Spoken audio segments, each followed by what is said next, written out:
Meus irmãos, a paz do Senhor.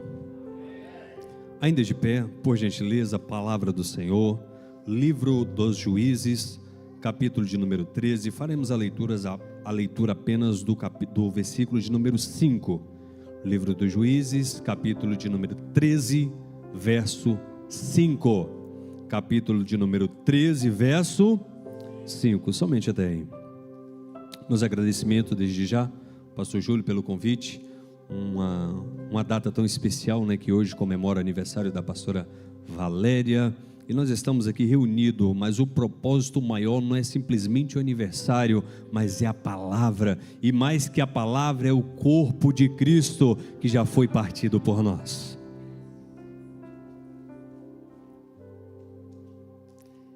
Meus irmãos, capítulo de número 13, verso 5, todos acharam?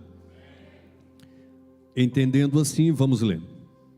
Porque eis que tu conceberás e darás à luz a um filho sobre cuja cabeça não passará navalha, porquanto o menino será nazireu, consagrado a Deus desde o ventre da sua mãe, e ele começará, diga comigo, ele começará a livrar a Israel do poder dos filisteus. 1, 2, 3, vamos comigo. E ele começará a livrar a Israel do poder dos filisteus. Podeis tomar o seu assento adorando o nome do Senhor. O texto que nós lemos vai contar ou vai narrar a história de um dos mais famosos dos juízes da Bíblia, por nome de Sansão. Porém, um aspecto que eu quero trazer sobre essa palavra é sobre o plano de Deus, diferente do nosso. A visão de Deus que diferencia de tudo aquilo que a gente pode imaginar, de tudo aquilo que a gente pode compreender, e totalmente diferente daquilo que a gente enxerga. A profecia de Jacó, que é o pai das, que a gente chama de 12 tribos de Israel, no capítulo de número 49 de Gênesis, é o próprio Jacó que vai chamar todos os filhos e vai começar a profetizar sobre cada um dos filhos. Ele vai falar para Judá que este é o leão, forte, valente, vai falar que Rúben, que é o primogênito dele, né, que vai ser com vigor, as primícias da sua virilidade. Vai falar também sobre Simeão e Levi, que são irmãos violentos, e sobre a tribo de Dan, que vai cair lá no verso de número 15, ou 16, 17, 18, vai falar que da tribo de Dan viria o julgamento, ou ele teria o direito de julgar Israel. No verso 17 diz que eles seriam como uma cobra, como uma serpente à beira do caminho, que pode fazer o mal. E no verso 18, as palavras proféticas de Josué para o seu filho é: o Senhor, meu Deus, eu espero de ti a libertação. Quando nós olhamos com a ótica humana, nós vemos pessoas, e é fácil para nós entendermos onde pessoas podem chegar, onde pessoas vão cair e onde pessoas vão se levantar. Com a nossa ótica humana, a gente pode olhar a vida de cada pessoa e a gente já pode deduzir algumas coisas. Esse aqui caiu em janeiro, caiu no inverno, mas eu sei que no verão, quando a vida financeira dele melhorar, ele vai ficar feliz de novo. No inverno ele vai ficar triste do mesmo jeito. Essa é a nossa ótica humana. Porém, Deus, ele tem um olhar diferente que nós não conseguimos compreender. Deus, ele tem um modelo de trabalhar que vai além das nossas expectativas, vai além do nosso parecer, vai além da nossa visão, vai totalmente contra a nossa forma de pensar, porque a lógica de Deus é totalmente diferente da nossa. Quem diria que Moisés, por mais que nascesse e fosse criado em um palácio pela filha de Faraó durante 40 anos, após 40 anos ele é levado ao deserto para ser pastor de ovelhas. E quem diria que aquele homem de palavras duras, que não conseguia se comunicar direito, seria o líder que guiaria o povo pelo maior êxodo da Bíblia. Pela nossa ótica humana, a gente olharia para Moisés e facilmente desistiria. Se fosse um pastor, olhando para Moisés, diria: é melhor abrir mão desse aí. Não sabe falar, não sabe comunicar, esse aí é duro nas palavras. Mas para este que a ótica humana vê de um jeito, Deus está olhando e está dizendo: este será para mim o libertador do meu povo, este será um líder, este guiará, este ouvirá as minhas palavras, e mais do que ouvir as minhas palavras, transmitirá ao povo da maneira que eu quero. Olha a ótica de Deus diferente. Quando nós olhamos para Eliseu, um simples lavrador que está com 12 juntas de boi, guiando eles pela traseira, numa cidade pequena por nome de Abel-Meolá, é o próprio Deus que vai falar com Elias: lança a sua capa sobre ele, porque ele será o seu sucessor. Talvez na infância ou na juventude de Eliseu, alguém poderia olhar para Eliseu e dizer: esse aí não passará de um lavrador. E Deus está olhando para Eliseu e dizendo agora: esse será o sucessor. Se Elias fez obras grandes, Eliseu fará maiores ainda. Eu não sei se você entende o poder desta palavra, o poder dessa palavra em nós, mas eu estou te dizendo que para quem olhou para ti, está dizendo: um simples lavrador, um da roça, uma pessoa indocumentada, Deus pode olhar e pode dizer: para mim é profeta, para mim é homem de Deus, para mim é pessoa que eu vou usar na terra. Ótica de Deus, ótica humana.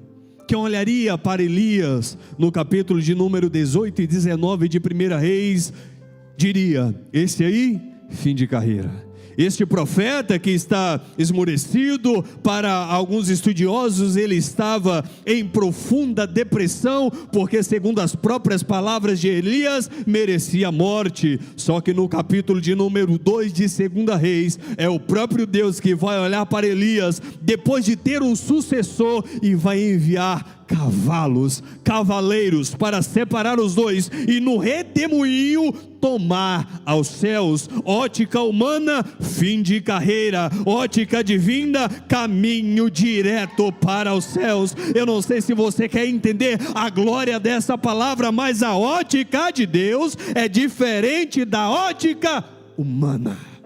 Quantos entendem essa palavra? Quem olhava para Pedro e João, logo após Jesus pregar um sermão mais lindo ou maior do seu sermão, chamado o Sermão da Montanha, que vai do capítulo de número 5 de Mateus até o capítulo de número 7, e ao finalizar com palavras grandiosas, é o próprio Jesus que vai olhar para jovens pescadores. Estamos falando de jovens entre 15, 16, 17 anos, novos em idade, não tinha ainda uma maturidade, mas Jesus está olhando para pescadores analfabetos, moradores do mar de Genezaré, lugar simples e humilde. Mas enquanto alguém está olhando para Pedro e para João, dizendo simples pescadores, Deus está olhando para estes jovens, fazendo o convite, dizendo: venham após mim, porque eu vos farei pescadores de homens. Pessoas simples. Talvez não tivesse tanto estudo, mas serão pescadores de homens, pregadores do Evangelho de Cristo. Em Atos capítulo de número 2, no capítulo de número 2, é o próprio Pedro, aquele que era pescador, que estava lavando as suas redes, quando Jesus encontra com ele, vai começar a liberar uma palavra. Primeira pregação, 3.000 pessoas. No capítulo de número 4, este mesmo simples pescador está agora liberando outro sermão, e nesse sermão, um acréscimo de 5.000 pessoas. Se isso não é Deus, meu irmão, eu não sei sei o que é. Eu não sei se você entende a grandiosidade dessa palavra, mas quem está olhando para Pedro, para João, está dizendo simples pescadores. Deus está olhando e está falando pregadores do evangelho, ministradores de cura, ministradores da minha palavra. Atos de Número capítulo 3, estão chegando no templo por nome Formosa, na porta do templo, estão olhando um coxo e dizendo: nós não temos ouro, não temos prata, mas o que eu tenho eu te dou, levanta e anda. Este agora não passa a ser simplesmente um pregador, mas é um ativador de milagre, alguém que faz o milagre. Deus faz o milagre através dele na terra. Ótica humana, pescadores; ótica de Deus, homens de Deus na terra.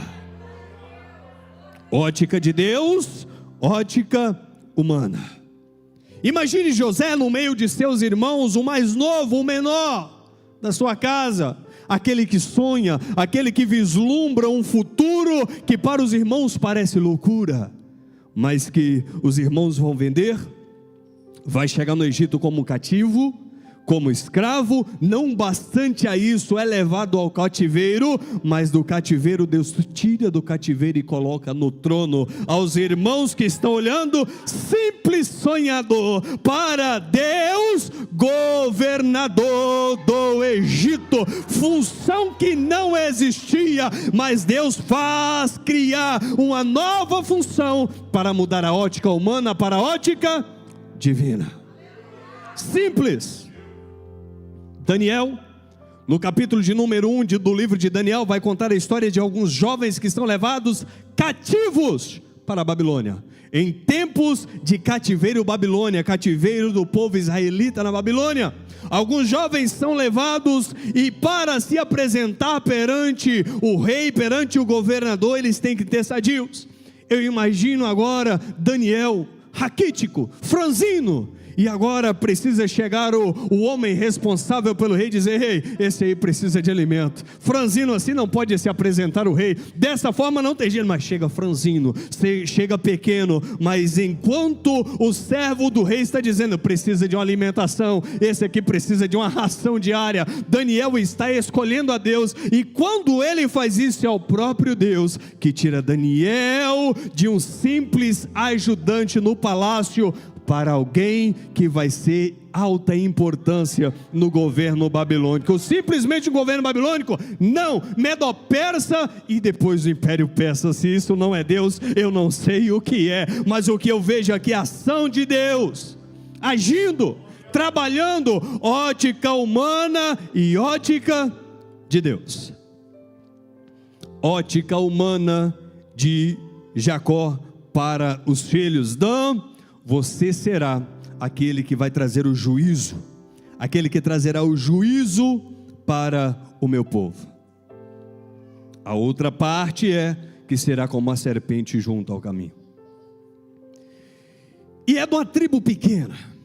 A tribo de Dan é uma das pequenas. Quando eles chegam na terra prometida, Dan não tem parte entre o povo, ficam escanteados. Não bastante a isso, eles ficam próximo do território dos filisteus, e é numa cidade pequena. A Bíblia vai dizer que é entre Mané, Dan e Zorá, e também entre Zorá e Estaol, que está este menino que agora vai nascer de uma mulher que o pai chama Manoá, que vai ser um libertador de uma tribo pequena. Certo dia Deus resolve mover os céus, e para alguém que olhava para a família de Manoá, poderia dizer: esse aí não prospera, esse aí não tem como crescer a família, casou-se com uma estéril.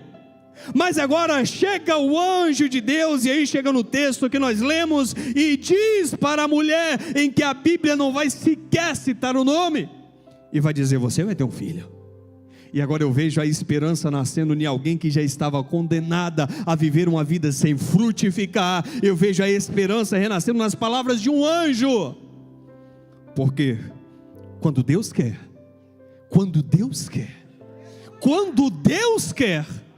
Ele move os céus. Ele tira anjos que estão, como citado no livro de Apocalipse, prostrado diante do nosso Deus na visão de João, dia e noite adorando, e Deus move os céus dizendo: sai daqui, sai do trono, sai da minha presença, agora apresenta-se para essa mulher e entrega para ela um recado. Ela terá um filho, nessa casa vai ter criança, nessa casa vai ter alegria, nessa casa vai frutificar, nessa casa a família vai crescer. Numa família que estava condenada à esterilidade, ao não crescimento, agora chega um anjo e diz para a mulher: você terá um filho. Números capítulo de número 6, lei mosaica vai ensinar sobre a lei do nazareado. Não pode cortar o cabelo, não pode beber nada que vem da videira, tem que ser separado para Deus. Mulher, você terá um filho, e este filho será nazireu, depois que nascer, não, desde o ventre materno. Desde o ventre materno é escolhido, será levado ao nazireado. Porém, na sua cabeça não passará navalha, não beberá nada de vinho ou bebida forte, e também nunca tocará em coisa imunda. Tudo isso, lei mosaica, número 6, do verso 1 ao 5. E vai dizer: por essa criança, através desta criança, ele começará a trazer ou a livrar Israel das mãos dos filisteus. Todos nós olhamos para a história de Sansão, e a parte mais marcante que nós memorizamos, eu memorizo isso desde a escola bíblica dominical, na minha época de criança, tem uns 10 anos atrás, só isso, nada mais que isso. E eu lembro das professoras ensinando que Sansão foi um homem que fez tudo errado, um homem que não ouviu a voz de Deus, um homem que quando tinha que fazer o certo, ele fazia o errado, quando tinha que escolher as coisas boas, só escolhia as coisas ruins, quando não podia fazer, era o que não podia que ele praticava, e que nós nunca deveríamos ser como Sansão. E aí talvez a gente carrega essa imagem de Sansão como um homem que não valia nada, como alguém que era talvez desprezado por Deus. Mas Deus tem um plano, e o plano de Deus não pode ser frustrado.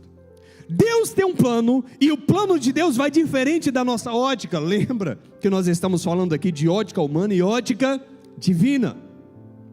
E o plano de Deus é começar a libertação do povo através de Sansão. Deus, quando entrega essa palavra para uma mulher que ainda vai gerar, ele não fala: pelas mãos de Sansão livrarei o povo de Israel. Não, pelas mãos de Sansão iniciarei o processo de livrar Israel dos filisteus.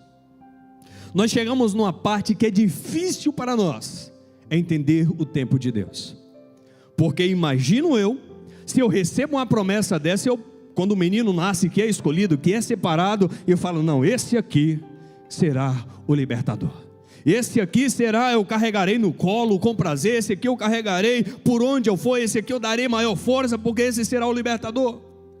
Mas essa mãe, quando ela recebe a promessa, ela já recebe a promessa dizendo que ele iniciará o processo de livramento dos filisteus, ou o domínio dos filisteus sobre Israel são 40 anos. Quantos anos? 40.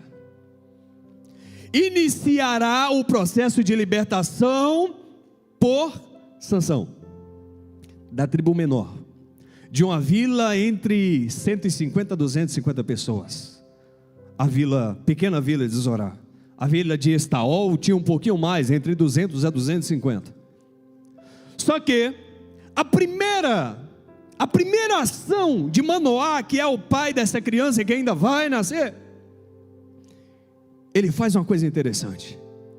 Ele entende que é Deus que está falando, e após ele entender isso, ele faz uma oração. E a oração de Manoá é: Senhor, me capacita para me ensinar o meu filho, Me capacita para que eu possa ensinar ele como servir ao Senhor. Me capacita, me mostra o melhor caminho para me levar a ele. Me capacita, Senhor, para mim fazer as melhores escolhas para ele. Senhor, meus irmãos, é alguém que iniciará o processo. Automaticamente era Deus falando, ele pode morrer no processo, mas Manoá e a sua esposa estão dando todo o carinho, estão dando tudo o que necessita para essa criança crescer. Na visão de Deus, processo que se iniciará. Na visão humana, os pais poderiam dizer, meu filho vai morrer, mas enquanto ele estiver vivo, nós vamos ensiná-lo o caminho que deve andar. É interessante nós entendermos isso, porque Sansão, ele não cresce, de repente ele está na capital dos filisteus, na capital do império ou do domínio dos filisteus, já guerreando. Não, no capítulo de número 25 do verso 13, diz que o Espírito do Senhor já o movia ou incitava em Sansão, numa cidade pequena, entre Zorá e Estaol. E aqui eu tenho que decifrar um código para a sua vida. Talvez Deus te entregou algo grande, talvez Deus te entregou algo extraordinário, e você está se perguntando, Senhor, mas quando será que isso vai acontecer? Quando será que haverá o que o Senhor disse? Meus irmãos, não se inquiete por isso. Enquanto não chegou lá, aproveite que está aqui. Enquanto não está na capital, se movimente, seja movimentado pelo Espírito Santo na cidade pequena, na igreja pequena. Talvez Denver não seja a cidade que Deus te mandou para você tomar conta, mas enquanto não chega na outra, enquanto não chega em Nova York, enquanto não chega em Washington DC, guerreie em Denver, batalhe em Denver, dá vazão ao Espírito Santo para que ele age, para que ele possa agir em você, onde você está. Dá lugar, dá vazão, deixa ele agir. E o Espírito do Senhor começava a tomar a sua ação, porque o menino começou a crescer, começou a desenvolver. E Sansão, aqui entra na história que nós conhecemos, a pessoa que só faz decisão errada. Sansão, você deve casar com uma das mulheres que seja filha do povo de Israel, porque é povo do nosso povo, para ficar mais fácil, para a família crescer, para Deus agir no nosso meio, e a vida seguir podemos dizer assim, numa direção mais natural. E já Sansão olha para Manoá e diz, pai, eu vi uma menina muito bonita, mas é lá no meio dos filisteus, é lá no meio do povo, é na cidade de Tímina, e eu quero ir lá, eu me apaixonei por ela, eu quero ir lá. Sansão, mas é povo que não é do nosso povo, mas pai, é essa que eu quero casar, é essa que eu quero me casar. E o que me intriga nesse texto não é a vontade de Sansão, é os pais entenderem que isso partia de Deus no intuito de trazer uma contenda no meio dos filisteus. É o Espírito Santo agindo na vida de um filho e os pais entendendo, eu sei que é uma decisão errada, mas eu sei que é para a glória de Deus. Eu sei que não é uma boa decisão, mas eu sei que é para a glória de Deus. Como assim? O Deus queria iniciar o processo de varredura, de extinção dos filisteus no meio do povo de Israel, mas para isso teria que haver um confronto entre israelitas e filisteus. É natural no livro dos Juízes a gente ver a seguinte expressão: tal população ou tal vizinhança, por exemplo a Síria, os filisteus, começou a perseguir o povo, e o povo voltou-se para Deus, orou a Deus, Deus ouviu a oração e levantou um juiz. No caso de Sansão, o povo não ora. No caso de Sansão, o povo não busca, o povo estava acostumado com o domínio dos filisteus. E aí eu tenho que te dizer, quando nós não temos mais visão, quando nós não temos mais força, quando nós não temos mais capacidade de enxergar o domínio do inimigo sobre nós, cabe a Deus levantar alguém para falar: opa, é tempo de acordar. Os filisteus é inimigo, não é amigo não, meu irmão. Viu que é filisteu, é inimigo, é para briga, vamos para navalha, vamos para faca. Não, é guerra.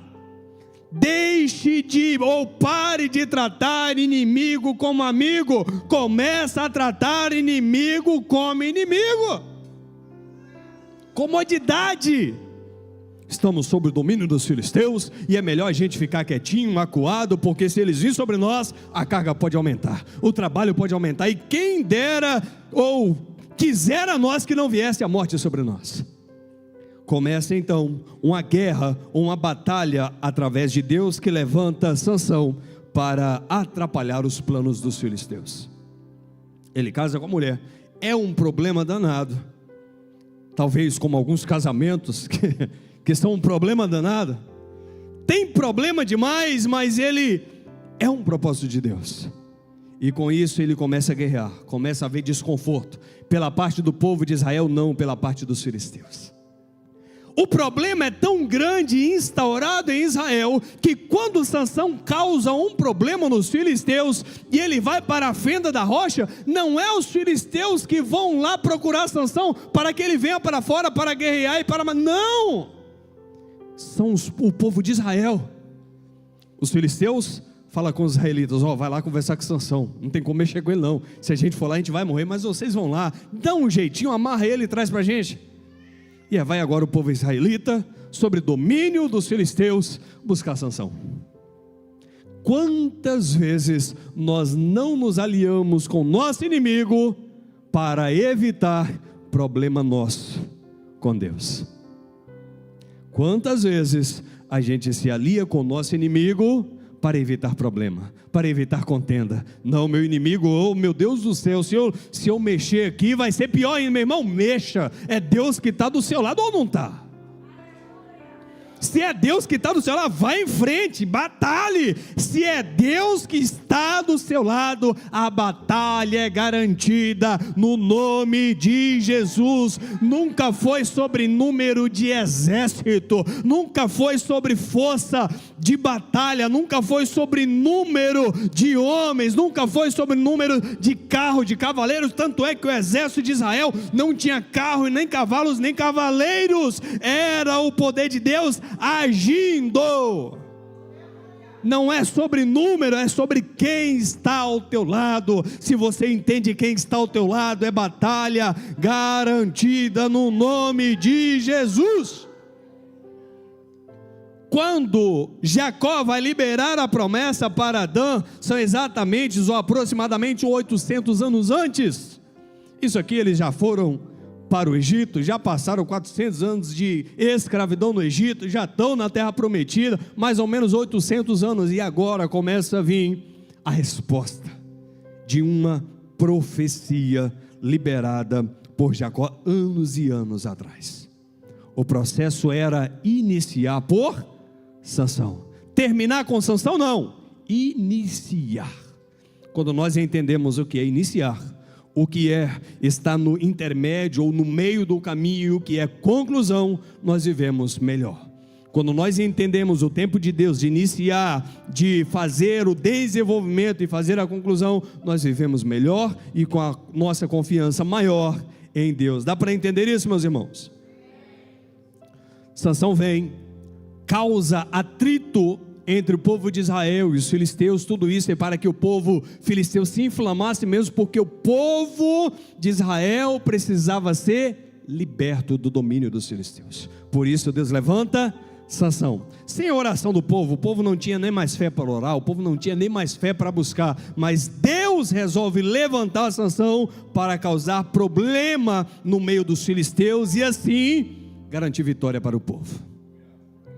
O problema é que Sansão está batalhando, mas ele está batalhando um jogo, não posso dizer sozinho, porque Deus estava do lado dele, mas o povo não o apoiava. Era ele guerreando com os filisteus um dia, no outro dia os filisteus batendo na porta dos israelitas, e os israelitas reunindo: ô Sansão, para de causar intriga, a gente não pode falar nada, senão eles vão matar a gente.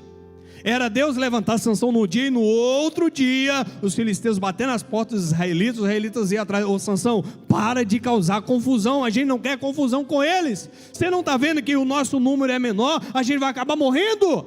E onde está a confiança do povo? O povo já não tinha mais confiança. Um grande problema nosso é quando nós perdemos a nossa confiança em Deus.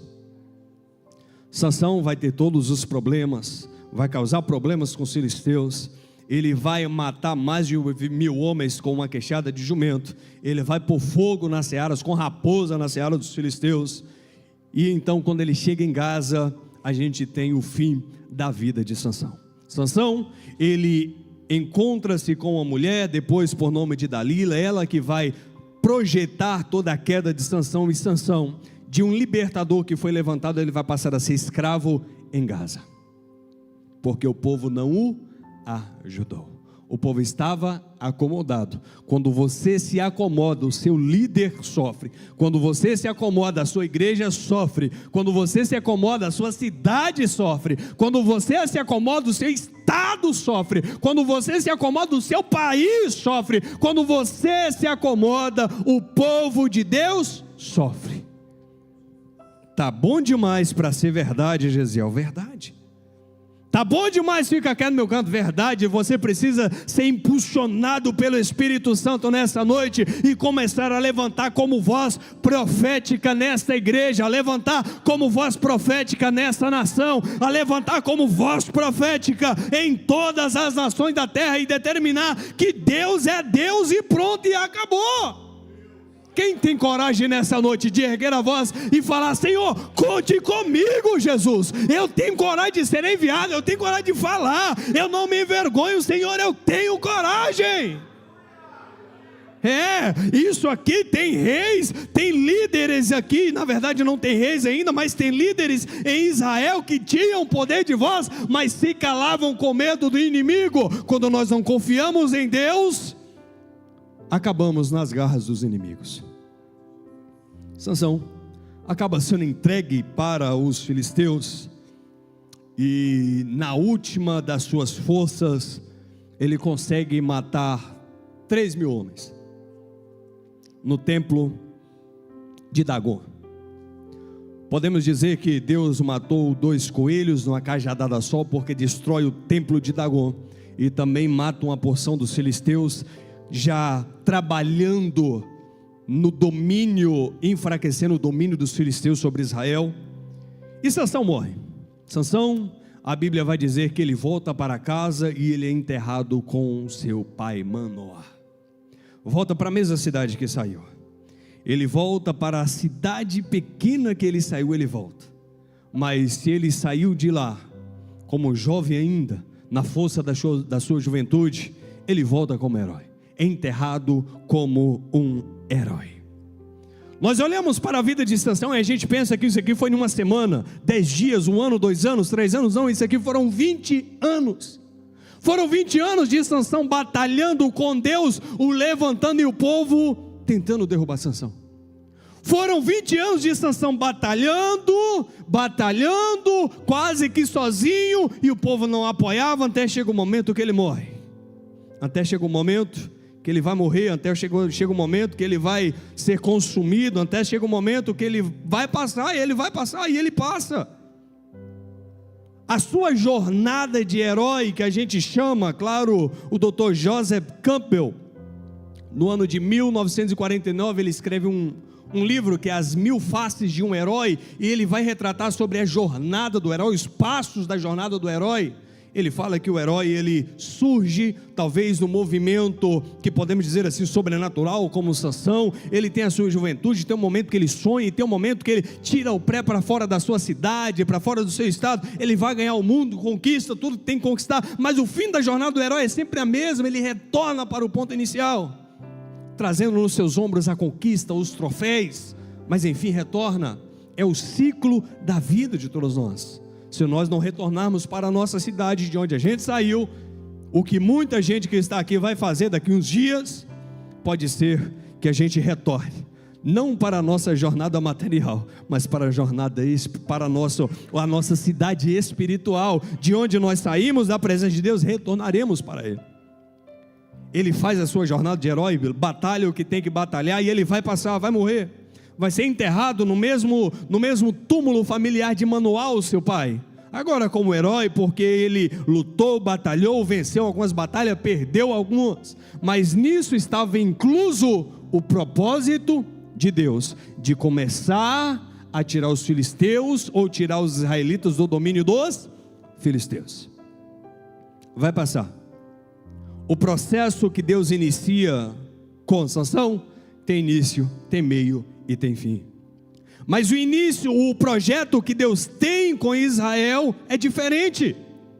E aqui eu quero que você entenda que eu que estou aqui hoje, os pastores que estão aqui hoje, a gente tem data de validade. Vai chegar um dia que nós vamos passar. Deus um dia levantou uma palavra, ou trouxe uma palavra ao pastor Júlio, inicia esse ministério, um profeta chegou, vai ter 200 igrejas, e vamos que vamos trabalhar para isso, mas chega um tempo que nós vamos passar. Quem sabe a minha filha que está ali seja a próxima pregadora da minha geração. Quem sabe seja ela que vai levar adiante a tocha do evangelho na minha família, e quem sabe os seus filhos sejam os que vão levar adiante essa mensagem. Mas nós vamos passar, estamos por um tempo e vamos passar. Assim como Sansão passou, e Sansão foi forte, foi guerreiro e passou. Só que o projeto de Deus ainda continuava, apenas iniciara com Sansão. E aqui eu quero que você entenda, não tente achar que você é a última Coca-Cola do deserto, não tente achar que você é a última bolacha do pacote. Nós fazemos parte de um projeto que ainda é de Deus, mas tem uma data de validade para nós. Nós vamos passar, não adianta pensar que você é alguém, não adianta pensar que você é importante. Nós somos pó e ao pó retornaremos, mas o importante não é o que somos, é o que Deus implantou em nós. Vai passar e pronto. Só que o projeto de Deus ainda continua, querendo Sansão ou não, obedecendo Sansão ou não, fazendo o que era certo ou fazendo o que era errado, o projeto de Deus vai continuar. Sansão vai passar. Durante 20 anos ele batalhou. Quantos anos que eu falei que foram o domínio dos filisteus em Israel? Quantos anos? Então pela nossa conta ainda falta 20, sim ou não? Não necessariamente, porque quando surge Sansão, ele não está no início do processo. O domínio dos filisteus já era sobre os israelitas, então ele está no meio. Ele vive mais ou menos entre 30 e 40 anos, é mais ou menos essa média que os estudiosos tratam ou retratam o fim da vida de Sansão. Só que ele morre, vai passar, e o domínio dos filisteus ainda continua. Na nossa Bíblia, a colocação da nossa Bíblia, logo após o livro de Juízes, é o livro de Ruth, mas cronologicamente o que vem após já é o livro de Samuel. E o que nós vemos no livro de Samuel já não tem mais Sansão, porque Sansão já acabou, já levantou-se outros homens que vão julgar em Israel. Passaram-se algum tempo depois e nós vemos Eli, que além de ser juiz era um sacerdote, que não simplesmente julgava o povo, mas também oferecia no altar o sacrifício de Deus. Não era simplesmente alguém que governava sobre o povo ou dava a palavra importante para o povo, mas era alguém também que transmitia para Deus a mensagem que o povo queria transmitir. Só que o que nós vemos a Escritura falar sobre Eli é alguém que já está em fim de carreira, é alguém que já está, deixou a que seus filhos não fizessem mais o que era certo, não deu conta de governar a sua casa. E aqui vai um recado para nós homens, pais de família, que nós temos que ter o poder de governar a nossa casa, para que a nossa casa não vá em ruínas. Um recado para nós. E Eli já não governava tão bem, e ele vai ser retirado. Mas para que Eli seja substituído, precisa do mesmo processo. Embora nós temos a ótica humana e a ótica de Deus, a ótica divina, nós temos alguns parâmetros que se repetem. Toda vez que Deus quer levantar alguém grande, toda vez que Deus quer levantar alguém que possa elevar o nome dele nas alturas, tem que ser de um estéril, tem que ser de uma família difícil, tem que ser de uma cidade pequena, para que o nome dele seja exaltado, não ao homem, mas a Deus, não ao homem, mas a Deus, não ao homem, mas a Deus. E agora novamente está uma mulher estéril no templo, e ela tem que orar, ela tem que clamar, e é Deus que vai ouvir, vai trazer um sucessor de Eli, que já está em fim de carreira. E o que vai nascer agora não é simplesmente um sacerdote e também um juiz, mas esse será juiz, sacerdote e profeta. profeta. Eu não sei se você tem filhos para gerar, eu não sei se você ainda tem sucessão, fé na sua sucessão, mas eu quero te falar nessa noite: os seus filhos serão melhores do que você, a sua descendência vai alcançar mais, a sua sucessão vai ser melhor. Gesiel, mas eu sou muito bom. Os seus filhos serão melhores no nome de Jesus.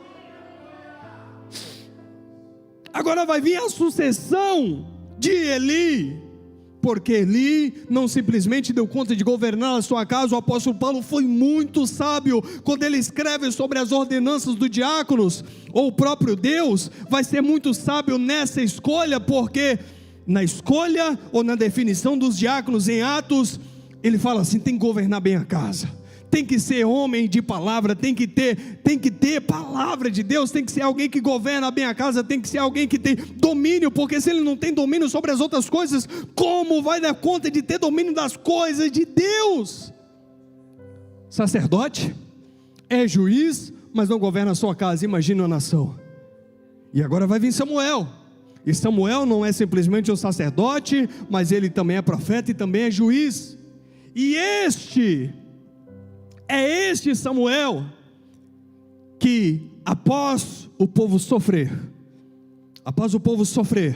domínio dos filisteus, 40 anos de sofrimento, ele chega para o povo, reúne o povo: vem para cá, vamos clamar o nosso Deus.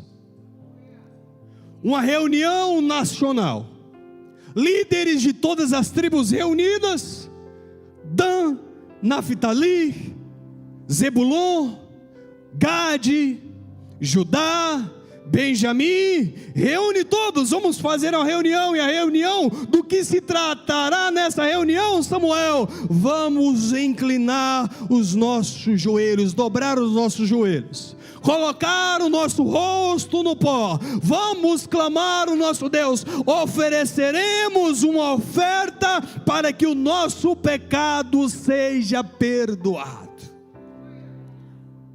O cordeiro que seria entregue, a Bíblia vai falar que é um cordeiro que ainda mamava, inocente, puro. Apresentou-se holocausto perante o Senhor, reuniu toda a nação e disse: vamos clamar, vamos pedir perdão pelos nossos pecados, porque Deus vai nos livrar. E agora eu vejo um povo, e agora eu vejo uma nação dando ou andando lado a lado com Samuel. Se Samuel dobra o joelho, toda a congregação dobra o joelho. Se Samuel clama, todo o povo clama. Se Samuel oferece um sacrifício, todo o povo está em concordância. E agora já é o povo impulsionando Samuel. Samuel continua na sua petição, Samuel continua na sua oração, Samuel continua no seu clamor, porque os filisteus estão vindo contra nós, mas nós cremos que quanto mais você clamar, mais Deus vem mais rápido. Quanto mais você clamar, mais Deus nos traz o socorro. É o povo ajudando lado a lado, guerreando e dizendo: Samuel, não pare de adorar, porque Deus trará o socorro para nós. Samuel não para. Samuel não para. Enquanto Levi viveu um tempo em que ele não adorava, enquanto Eli viveu um tempo em que ele não ofereceu a Deus o que era necessário oferecer, enquanto Eli deixou desmoronar o sacrifício na casa do Senhor, está Samuel adorando, chamando o povo para adoração, chamando o povo para adorar ao Senhor, porque Deus trará o socorro sobre eles. Não é simplesmente batalhar, não é simplesmente lutar as nossas guerras, mas é pedir perdão pelo nosso pecado. Não é simplesmente enfrentar quem tem que enfrentar, mas é ter a capacidade de dobrar os nossos joelhos e dizer: Senhor, eu pequei, perdoa os meus pecados. Eu sei que errei, mas eu preciso do teu perdão. Eu sei que errei, mas eu preciso da sua ajuda. Todos nós conhecemos o texto de 1 Samuel capítulo 7, no verso de número 12, que Samuel pega uma pedra, leva um local e chama aquele lugar de Ebenezer, e ele diz: até aqui o Senhor nos ajudou. São 40 anos de domínio dos filisteus. Samuel está olhando: até aqui o Senhor nos ajudou. São 40 anos de opressão dos filisteus, e Samuel está dizendo: até aqui o Senhor me ajudou. São 40 anos de perseguição, meus irmãos. Perseguição é eles tentarem trabalhar os filisteus. Não, está trabalhando pouco, trabalha mais. Nós precisamos de mais. Trabalha 12, trabalha 15, 20 horas. Nós queremos mais. E Samuel agora pega uma pedra e coloca: até aqui o Senhor nos ajudou. No dia da vitória o Senhor ajudou. No dia da derrota o Senhor também ajudou. No dia da tristeza é Ebenezer, até aqui o Senhor nos ajudou. No dia da vitória é Ebenezer, até aqui o Senhor nos ajudou. Quando nós reconhecemos todos os momentos, mesmo altos e baixos, e que Deus está conosco, vale a pena exaltar o nome do Senhor. Sansão passa, vem Eli também passa, e agora Samuel convoca o povo. Eles já tinham guerreado, meu irmão, eles tinham batalhado contra os filisteus e não adiantou nada. Batalhavam um dia, num dia era vitória, no outro dia era derrota. Batalhavam, não conseguiam destruir, mas no momento que dobrou os seus joelhos, clamou ao Senhor, pediu perdão dos pecados, entregou o sacrifício verdadeiro, Deus ouvia a oração. E no verso de número 13 do capítulo de número 7 de 1 Samuel diz: assim os filisteus foram abatidos e nunca mais vieram ao território de Israel, porquanto foi a mão do Senhor contra eles todos os dias de Samuel. Deus começou uma história tão linda com Sansão, e poderia muito colocar uma coroa na cabeça de Sansão e dizer: meu filho, você foi bom, você foi top, te colocaremos aqui, mas não recebeu glória, foi morto. Sabe como? Com os olhos furados. Foi morto, sabe como? Na presença dos seus inimigos. Foi morto, sabe como? Escravo na casa de Dagó. Foi morto, sabe como? Destruído pelos seus inimigos. Mas no momento da sua última oração ele diz: Senhor, me dê força para que eu destrua os meus inimigos, não para o meu nome ser glorificado, mas para que o teu nome seja glorificado em território inimigo. Deu a vida, a libertação veio dele? Não, mas começou através dele. Os planos de Deus nós nunca iremos entender, nunca. Se chegasse para você e falasse ou entregasse uma profecia parecida com essa, você vai iniciar algo grande, certamente você acreditaria.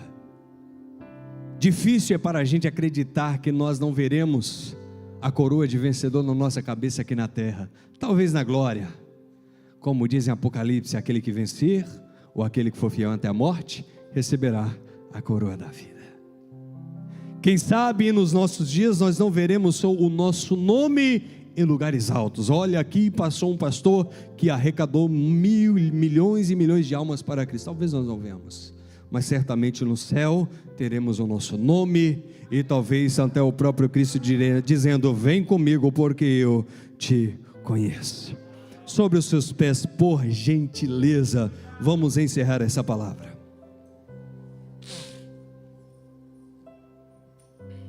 Paulo, na sua carta aos Coríntios, no capítulo 1, no verso 18, ele diz as seguintes palavras: a cruz é loucura para os que perecem, mas para nós que somos salvos, é poder de Deus. Quem entenderia que um dia Deus iria levantar uma jovem, ainda virgem, e através dela trazer o Salvador da nossa alma? Se nós contássemos isso para algumas pessoas iriam dizer: loucura.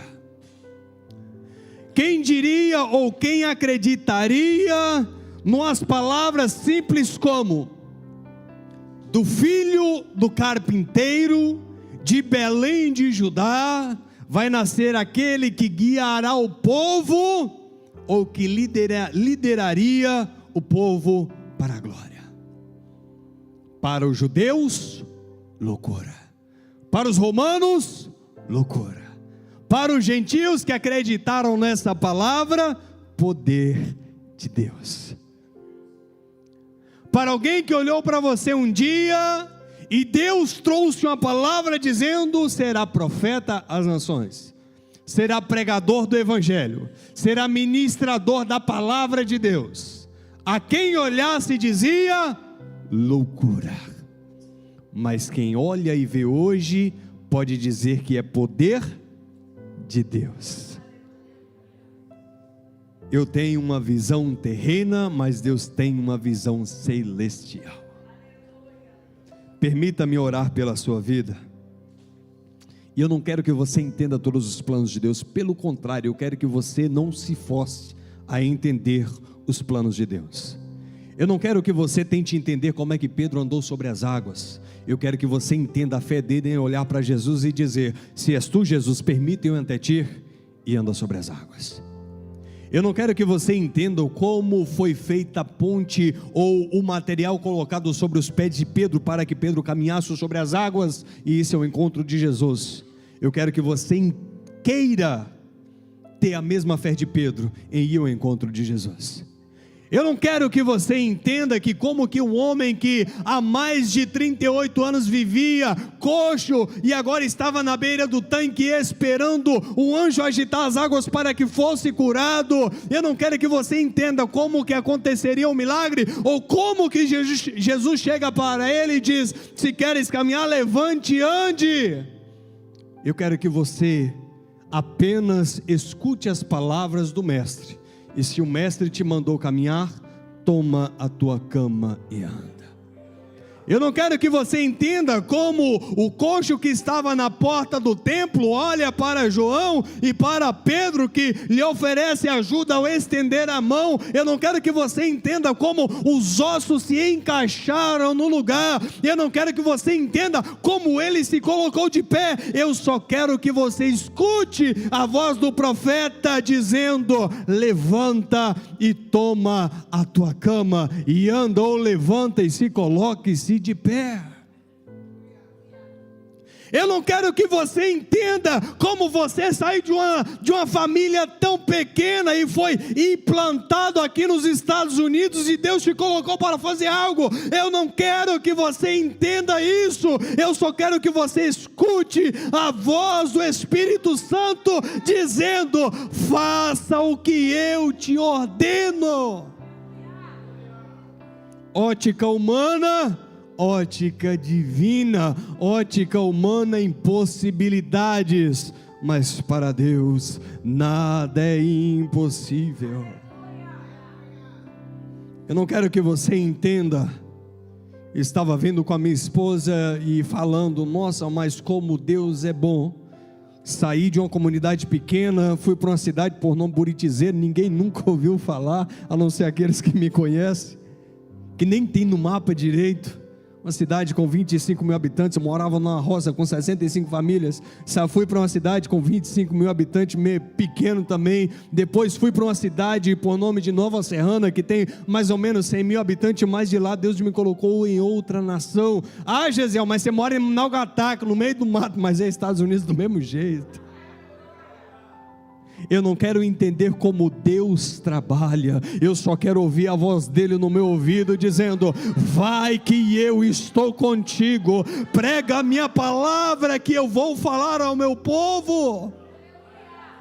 Às 3 horas da manhã desta noite passada, eu não estava orando, eu estava estudando a palavra, porque eu tive um tempinho bem tarde da noite, e eu me perguntava a Deus: Deus, qual é a palavra que o Senhor quer falar ao teu povo?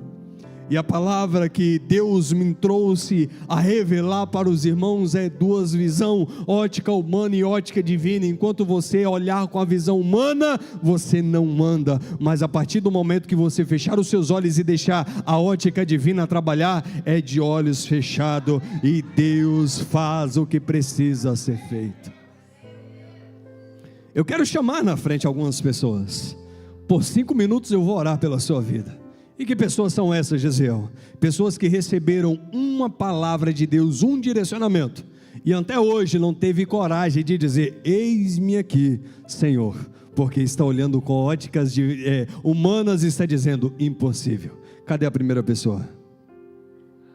Já tem o Hélio, já tem a Priscila, cadê o outro? Preciso de pessoas que tenham coragem de falar: Senhor, até aqui eu olhei com meus olhos e para mim é impossível, mas se o Senhor falou, eu vou crer na tua palavra. Se o Senhor falou, eu vou acreditar na tua palavra. Se o Senhor falar, eu vou me posicionar e acreditar na sua palavra. Lembre-se, o Espírito de Deus começou a mover-se em expansão numa população pequena. 250 pessoas, meus irmãos, 250 pessoas, 150 pessoas, às vezes é o número que nós temos no culto. E naquele tempo era a vila, ou uma vila mais ou menos do tamanho onde Sansão morava. Mas ali naquela vila pequena, Deus olhou para uma mulher e disse: você vai ter um filho, e para mim será uma peça especial no meu plano de salvação do meu povo. E ainda que fosse uma cidade pequena, ainda que fosse uma comunidade pequena, Deus levantou alguém. Quantos estão aqui na frente que já recebeu essa palavra e falam assim: Gesiel, é impossível para mim, mas a partir de hoje eu vou crer nessa palavra.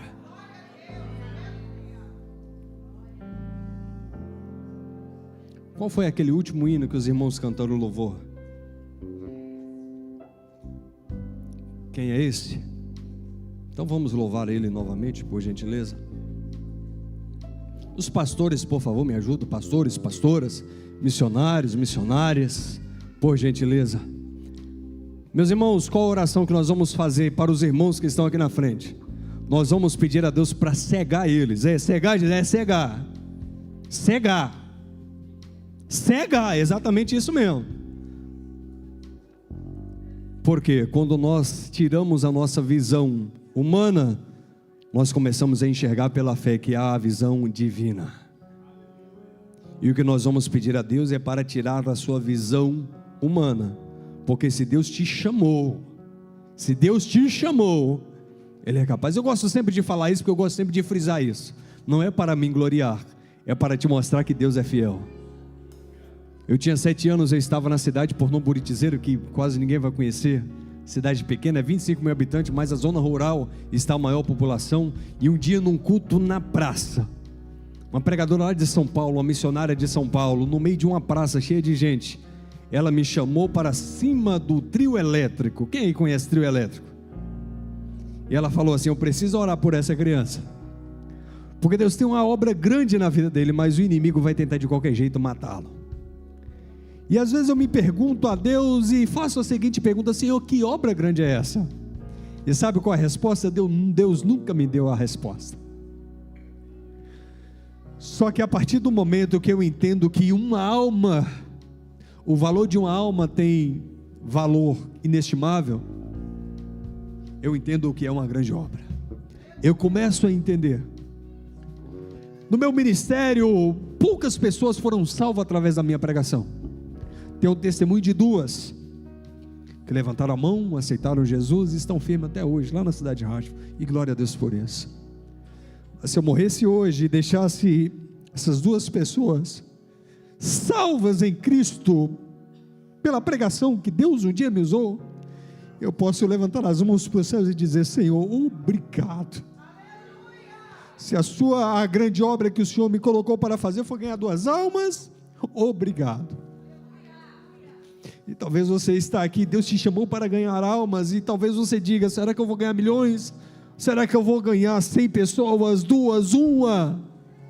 Se for 1, você já fez uma grande obra. Se for uma, já basta. O valor de uma alma tem valor inestimável para Deus.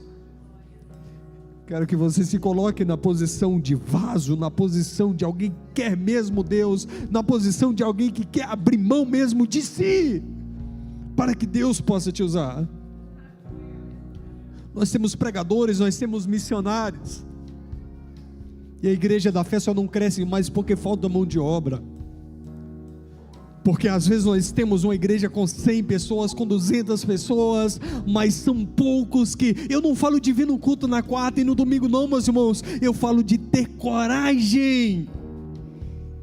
Você que tem documento, você tem a capacidade de viajar, de ir para o Canadá, de ir para o Brasil, de ir para as outras nações e pregar o evangelho. Não se sinta capaz apenas de ganhar dinheiro, de ganhar dólar, não se sinta capaz apenas de ter o poder de viajar, não, sinta-se capacitado para pregar este evangelho, um evangelho puro, que traz transformação, que traz mudança de vida. Eu não vou falar da África, porque falar da África é muito fácil, onde pessoas morrem de fome todos os dias, mas eu quero falar da sua família. E quando eu falo da sua família, eu estou falando da minha família, que tem dependentes químicos, que tem pessoas que estão com casamentos destruídos, que tem pessoas que estão totalmente destruídas, e que às vezes eu me ausento em falar dessa palavra. Então quando eu falo contigo, eu falo também para mim que preciso ter mais coragem. Só que o mesmo Deus que me mandou aqui nessa noite para falar para ti, para trazer essa palavra que vai te levantar nessa noite, é o mesmo Deus que vai te usar na sua casa, na sua família, para tirar pessoas das drogas. Quantas vezes nós falamos: Senhor, me envia para a África, a nossa família está destruída. Quantas vezes nós falamos: Senhor, me envia às nações e os meus irmãos estão morrendo, os meus sobrinhos nas drogas e eu não faço nada. O que eu digo: Senhor, é difícil, eu não quero confusão com a minha família. Nós estamos como os filisteus, como os israelitas, sendo dominados pelos filisteus, e falam: não, a gente tem que ficar quieto para não causar confusão. Não, Deus nos chamou para causar confusão em território inimigo, porque enquanto nós estamos contentos, enquanto nós estamos felizes em ir no culto na quarta, no domingo, na oração da sexta-feira, entregar o dízimo, há pessoas nossas que estão sendo destruídas, e o que a gente diz? Deus, envia alguém lá, porque se eu falar não vai adiantar. Deus, manda alguém lá no meu irmão. Meu irmão, será você que vai pregar, será você que vai falar. Deus não vai levantar alguém sendo que Ele já te levantou, mas você não, você acha que é causar confusão com seu irmão. Confusão é ver a sua família destruída, depois você chegar nos céus e procurar: cadê minha mãe, cadê o meu pai, cadê meu irmão, cadê minha irmã, cadê o meu sobrinho, cadê minha sobrinha, que eu deixei de pregar essa palavra para não causar intriga. Ah, Jesus! E quando alguém vai pregar, a gente faz igual os israelitas lá com Sansão: ô Sansão, não mexe com eles não, deixa eles quietos, senão eles vão vir sobre nós e vai arrebentar a gente. Não, se Deus está conosco, essa batalha já é garantida no nome de Jesus.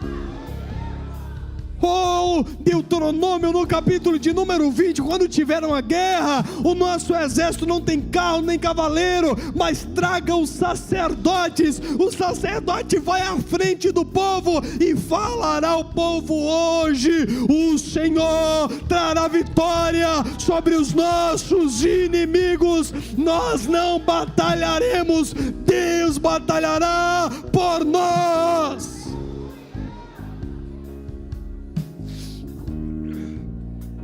Prontos para receber a oração? Sim ou não? Vamos lá, pastores, vamos orar. Vamos orar. Vamos orar. Vamos orar. Feche os seus olhos.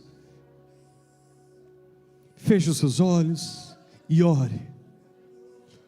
Sabe qual era o problema do povo judeu? O povo judeu queria um rei que governava, e chegou Jesus, ele disse: não, esse aí não pode ser.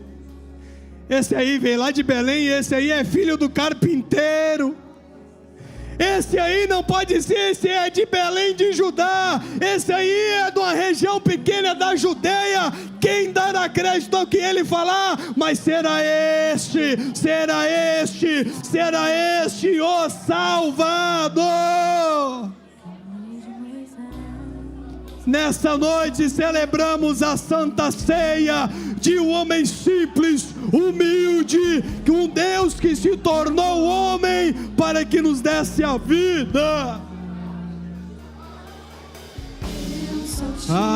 Mas eu não tenho nada para oferecer.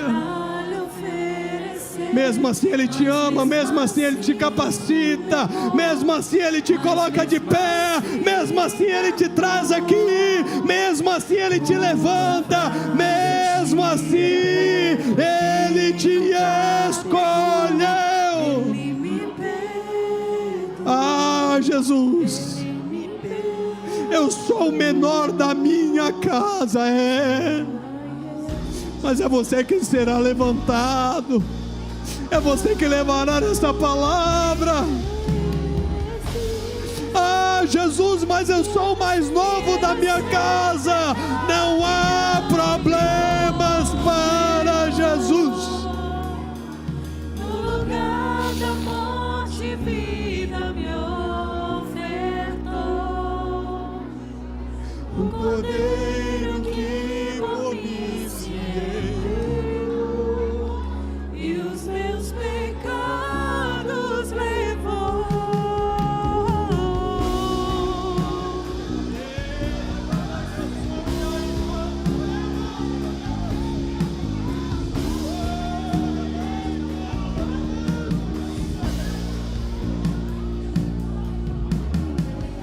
Eu só tinha os meus pecados pra lhe oferecer, mas mesmo assim me amou, mas mesmo assim me amou.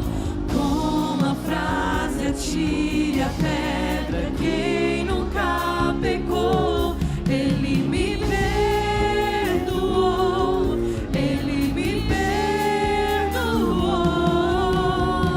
Sua irresistível graça me alcançou. Quem é esse que era sem pecado e não me condenou? No lugar da morte, vida me ofertou. O Cordeiro que por mim se entregou e os meus pecados levou. Quem é esse que era sem pecado e não me condenou? No lugar da morte, vida me ofertou. O Cordeiro que por mim se entregou e os meus pecados levou.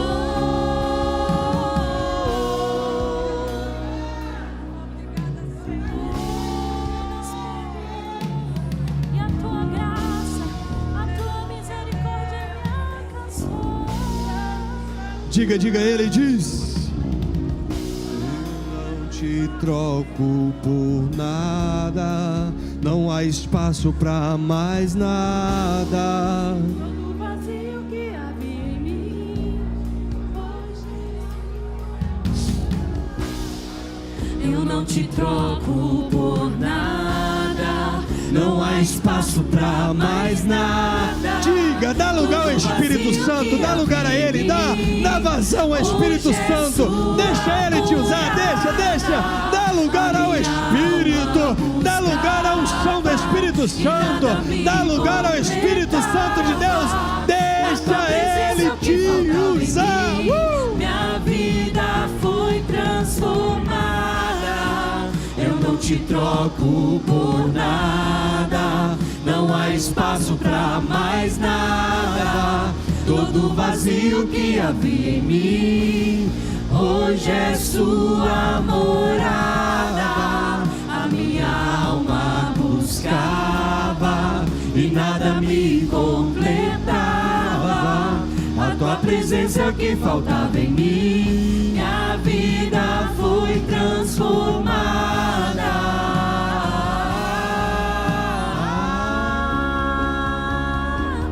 Quem é esse que era sem pecado e não me condenou?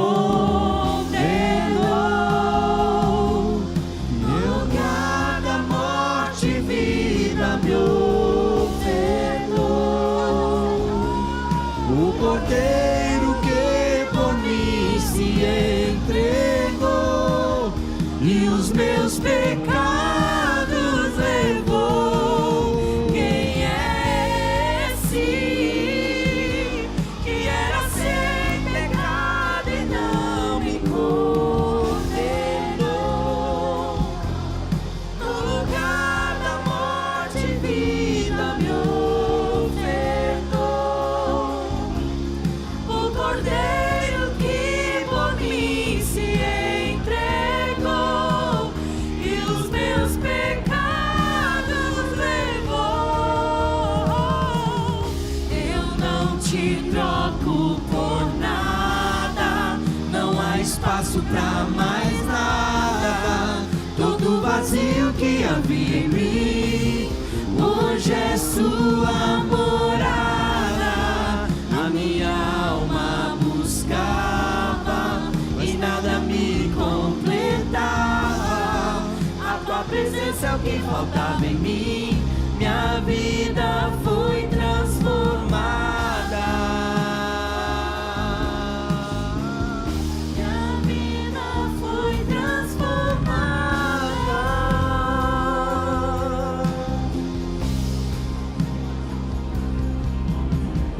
Eu só tinha os meus pecados pra lhe oferecer, mas mesmo assim me amou, mas mesmo assim me amou.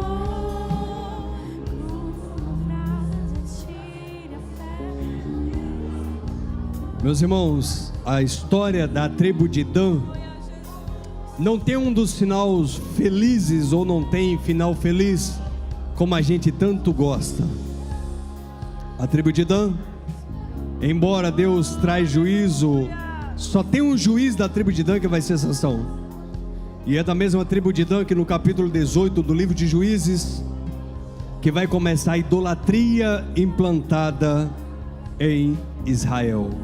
A idolatria é instaurada através da tribo de Dan. Porém, o que Deus prometeu é que traria juízo, ele trouxe. Falou também o pai na profecia de Jacó, dizia que seria como a serpente, ou seja, que traria problema, e trouxe problema. Mas 3 fatores que eu gostaria que você levasse para a sua casa. Primeiro, entenda o plano de Deus. Entenda o plano de Deus. Qual é a palavra?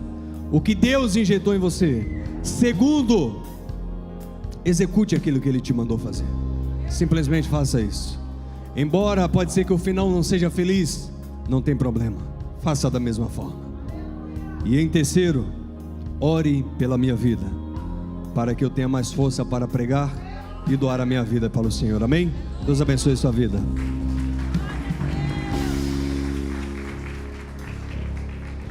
Sobre os seus pés, por gentileza. Existe um jovem nessa noite por nome Felipe, que quer entregar a vida para Jesus.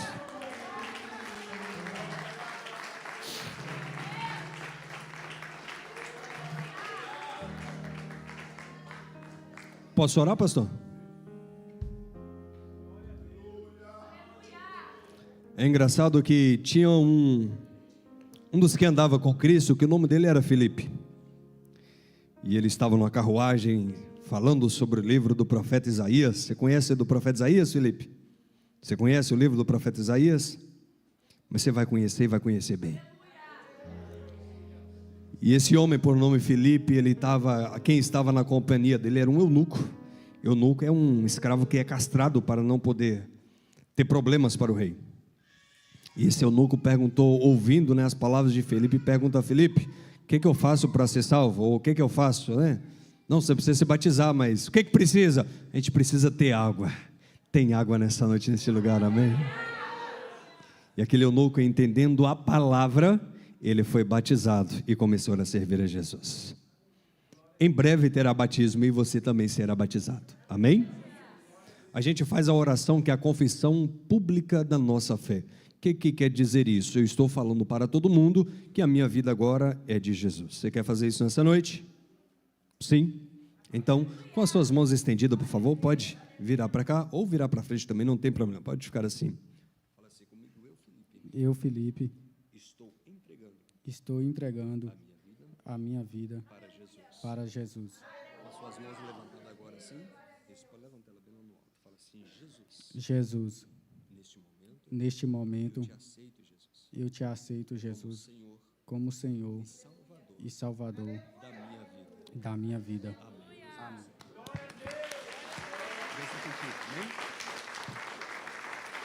Deus abençoe, meus irmãos.